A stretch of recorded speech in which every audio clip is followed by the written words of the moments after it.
So remember how yesterday I was all like, we're going to combine Bethesda and Ubisoft into the same show. We're going to talk about both their conferences at once. And now, not only are we not combining Bethesda and Ubisoft into the same show, we're not even putting all of Bethesda into one show.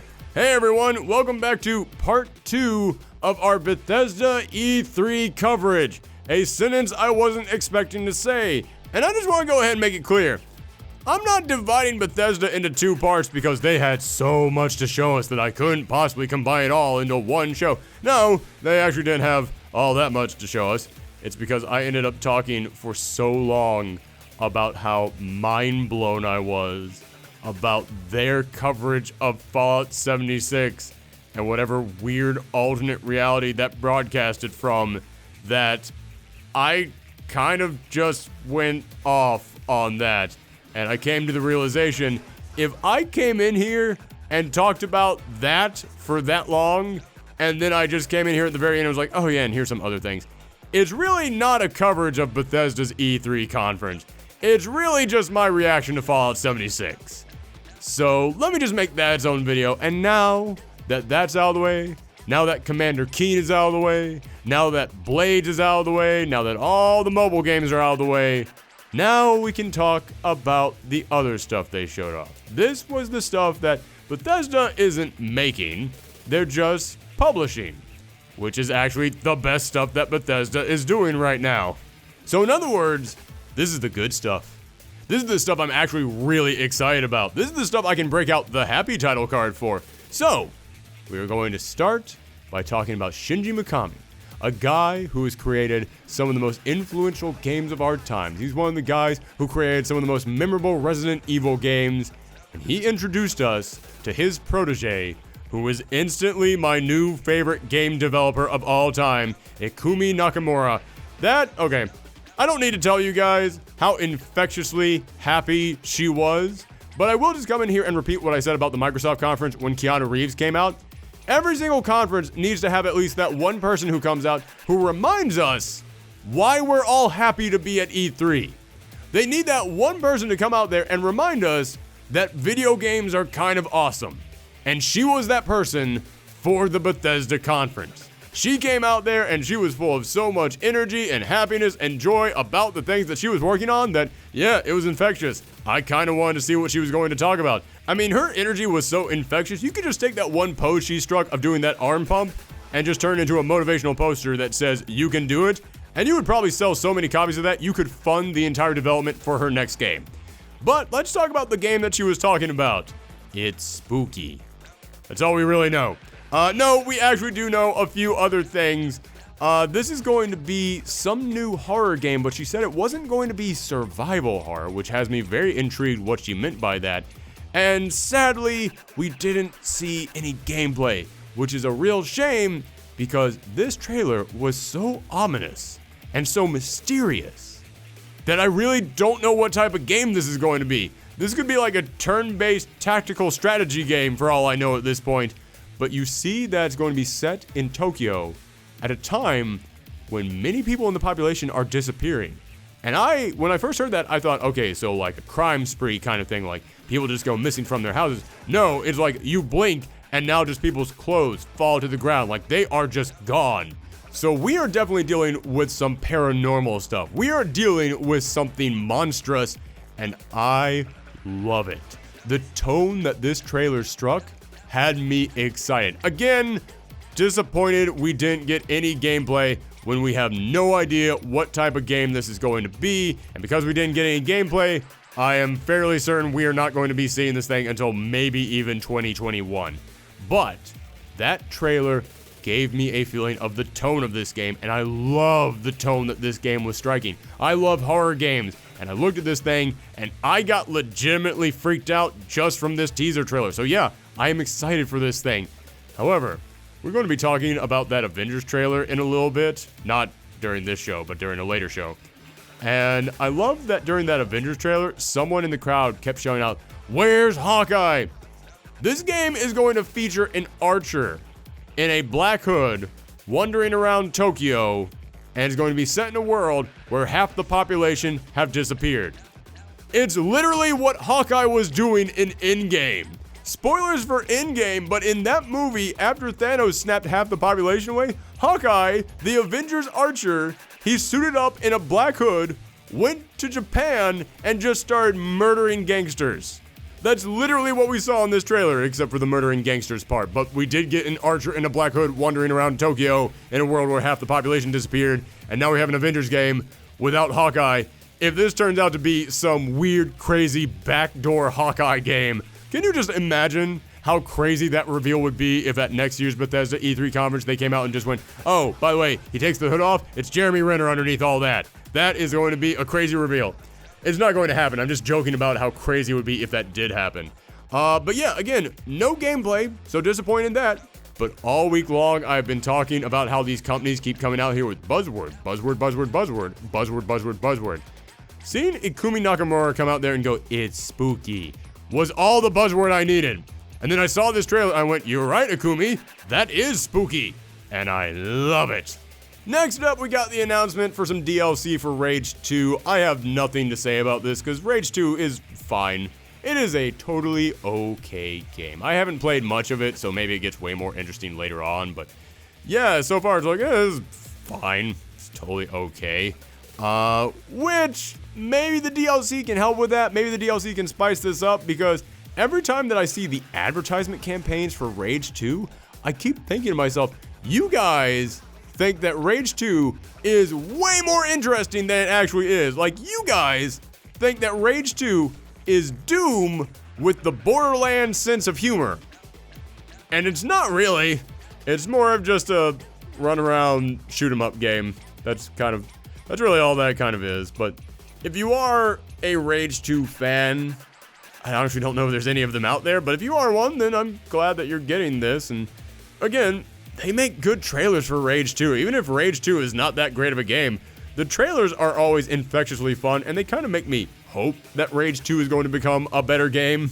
Next up, just like Ghostwire Tokyo, is another trailer for a brand new IP that had no gameplay, and that is a little bit disappointing because I'm not entirely sure what type of game this is going to be. However, the trailer is really, really intriguing.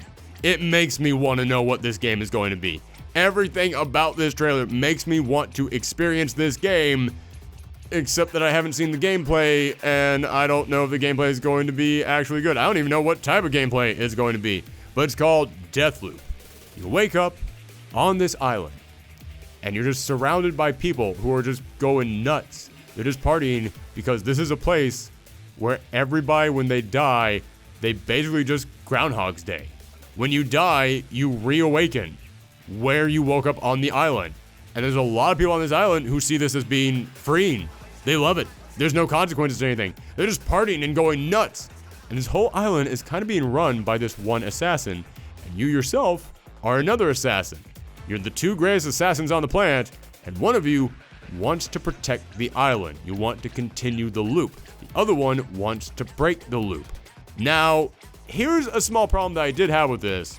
It seemed like we were mostly going to be playing from the point of view of the male character where he woke up, because he's the one who we're first introduced to, and he's the one who wants to break the loop. So it seems like, yeah, of course, if there is something established and they want to break it, it seems like that's the guy that we're going to be following, because that's the one who has a journey to go on. And we see the female assassin, she keeps killing this protagonist over and over and over again, but then there comes one moment where he kills her, and she reawakens. And he kept saying, if I want to stop this loop, I have to kill you. And then we see that she does get killed, which has me wondering, wait, so then how do you stop the loop? Because you said that's how you stop the loop, and you did not stop the loop. So I'm very curious as to how this actually plays out. And that's what makes me think, oh, you're probably going to get to play as both of them. They're probably both your protagonists. And you can choose right at the start of the game, what do you want to do? Do you want to save the island? Do you want to destroy the island?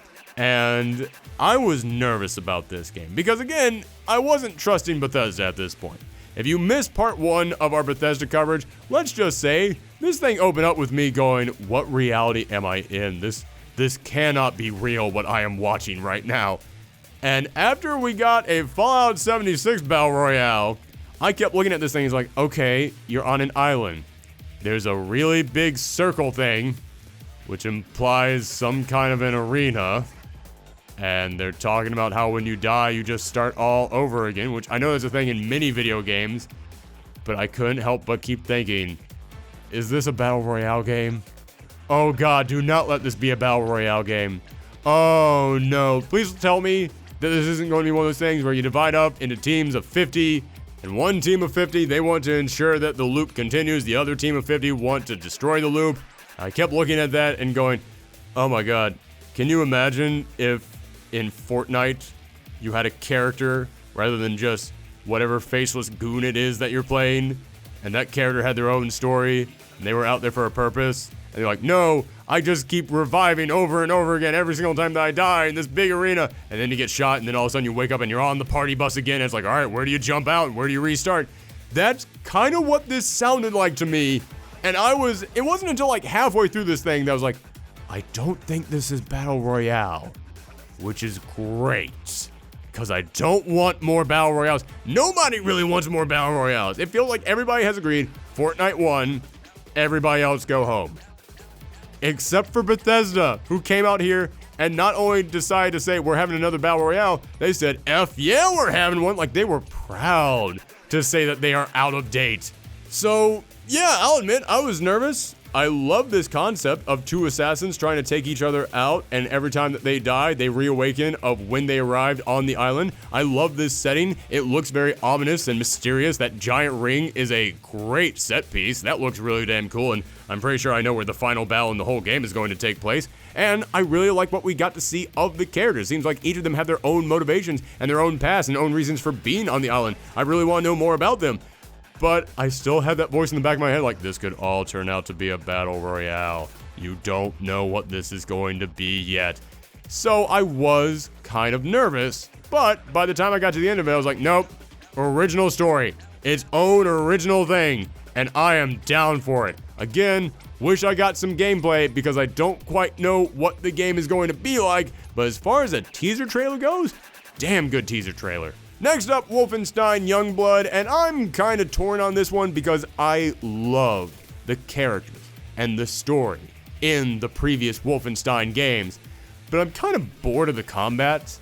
And I do like that now it's set like 30 years later and we're not following BJ Blazkowicz, which I still to this day have to stop and point out is the greatest name of any video game character ever, but we're now following his twin daughters, and it's a co-op game. And I get nervous anytime that I hear that a game is being turned into a co-op game, simply because typically they do that because they want to try and turn it into a semi-live service game.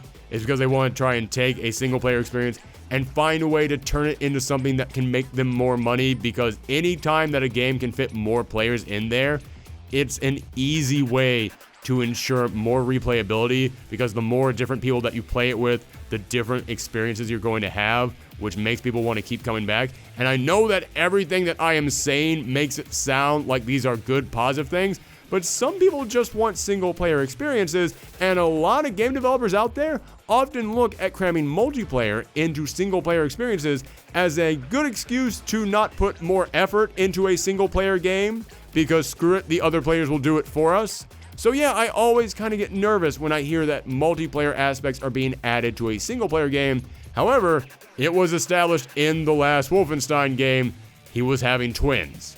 So the fact that you are now playing as his twin daughters, and there would obviously be two of them, it kind of makes sense. It doesn't feel like this was cheap. It doesn't feel like this was a soulless corporate decision. It feels like something that they were setting up in the story. Then again, for all I know, back when they were making Wolfenstein 2, they were already deciding we need to put in here something so that in the next game we can have multiplayer. I don't know, but I'm going to choose to believe that's not what they were doing. But, as I said, I love the characters in Wolfenstein. I love the story in Wolfenstein. I love the sense of humor. I love the level of craziness in Wolfenstein. However, I never enjoyed the combat in Wolfenstein.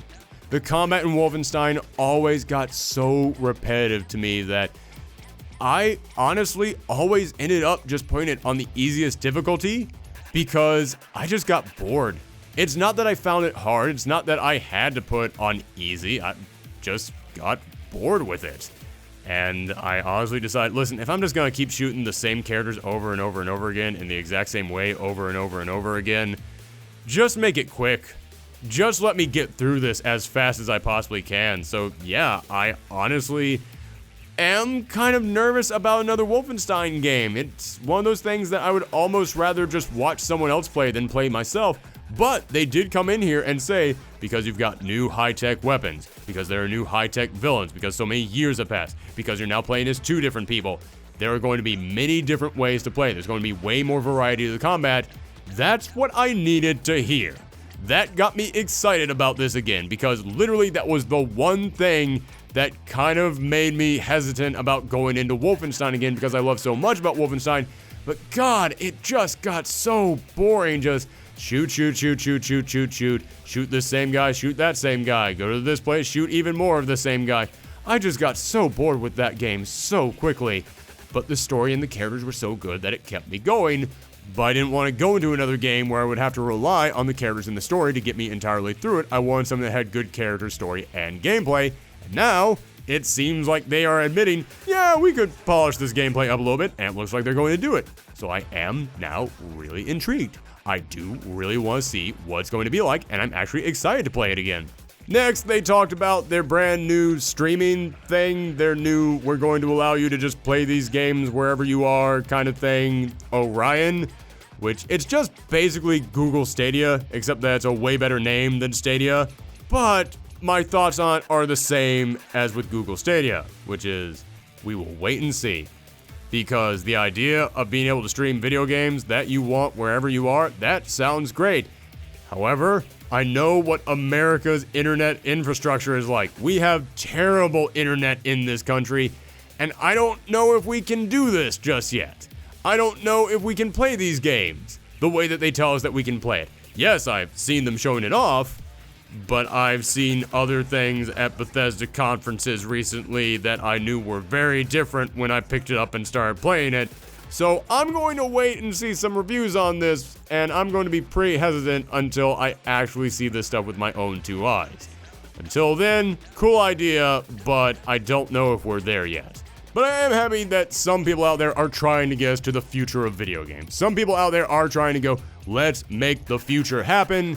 I just don't know if our technology is at the future yet. But lastly, the final thing that they showed off was the thing that everyone was waiting on, Doom Eternal. We all went into this conference just, yeah, Doom Eternal. When's it gonna be here? What's happening? Where is it? And you know something? It looks good. It looks like Doom Eternal. It looks like exactly what we want from this. It looks like they are basically taking the combat from the last game. They're keeping all the stuff that we liked in there. There wasn't really anything in there that I didn't like as far as the combat went. So they're just adding more stuff in there. I love the grappling hook that you have. The grappling hook that you have in this, where you basically just hook into a monster and you just go soaring right over to it. It's for when you really absolutely have to kill something way over on the other side of the room right now. And considering that in Doom, all those enemies have that little flashing mode, where if you get them damaged enough, you can go in for that instant kill move, and if you do that, you get all sorts of power-ups from it, which was a great encouragement to keep doing that over and over again. Yeah, giving you a grappling hook so you can shoot something from afar, they start flashing, then boop, I'm right over there at them to do the instant kill. That is so good. And I love that it looks like, for the first time, as far as I know, we're going to go to heaven? Because Doom was always about a portal opening to hell, and hell spilling out into the real world. And it just kind of makes sense. If there's a hell, wouldn't there be a heaven? And it almost feels like this is the equivalent of God of War 3, except for Doom Guy. You know how in God of War 3, he's challenging Olympus, he's climbing up to Olympus to face Zeus and all the other gods in their home? I can only imagine we're going to get some kind of a level in here where Doom Guy has to go to heaven and ask them, yeah, why aren't you doing anything about this hell thing? And then he has to go in there and actually meet God, like he has to face off with God in this.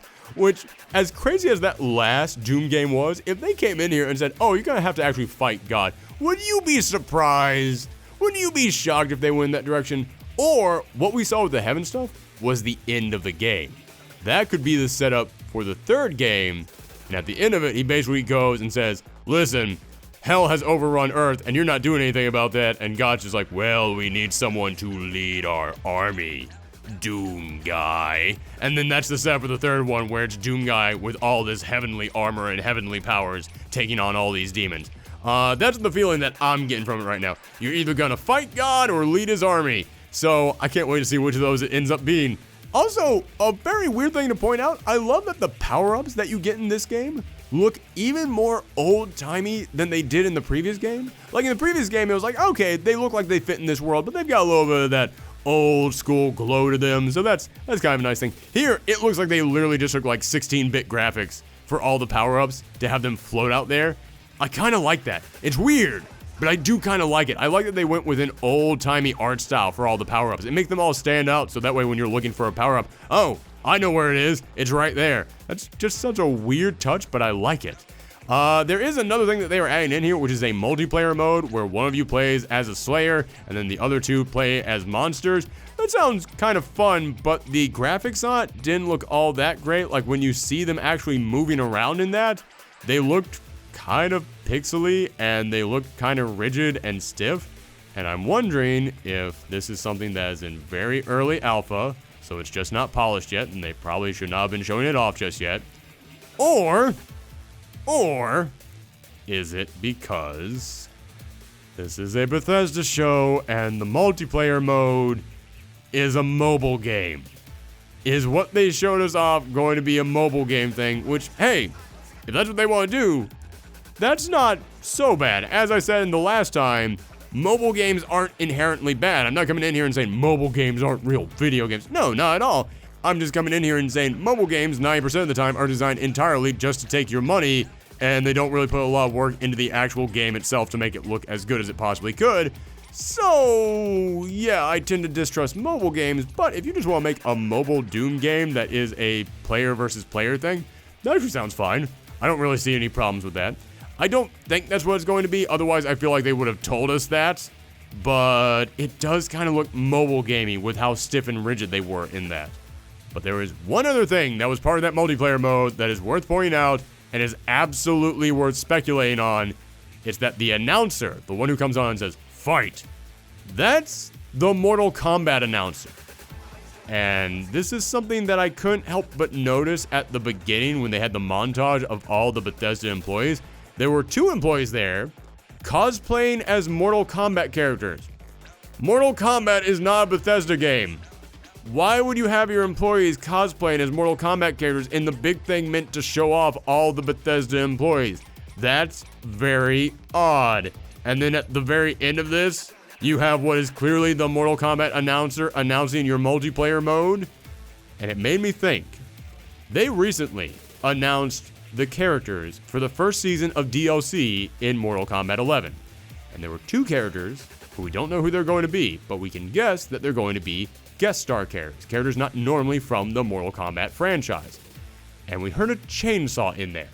And everybody assumed it was going to be Ash from The Evil Dead. And Bruce Campbell came on Twitter and he said, "Guys, Ash from The Evil Dead is not going to be in Mortal Kombat 11. Stop asking about it."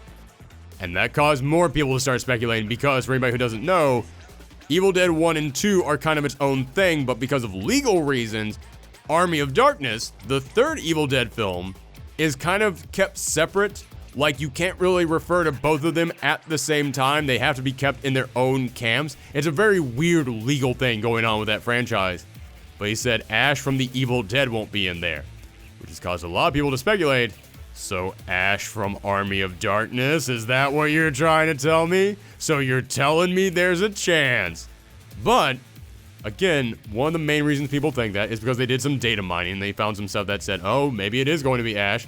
But also, because we heard a chainsaw at the very end of that teaser when they said, and 2 more characters. And Ash Williams from The Evil Dead uses a chainsaw.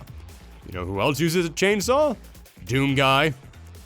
And considering that in Mortal Kombat 11, you have character customization, and Doom Guy is decked out in armor, which could lead to far more character customization than Ash could, and Doom Guy is known for being way more brutal than Ash from Army of Darkness or Ash from Evil Dead, it's led a lot of people to believe, oh my god, I think Doom Guy is going to be in Mortal Kombat 11.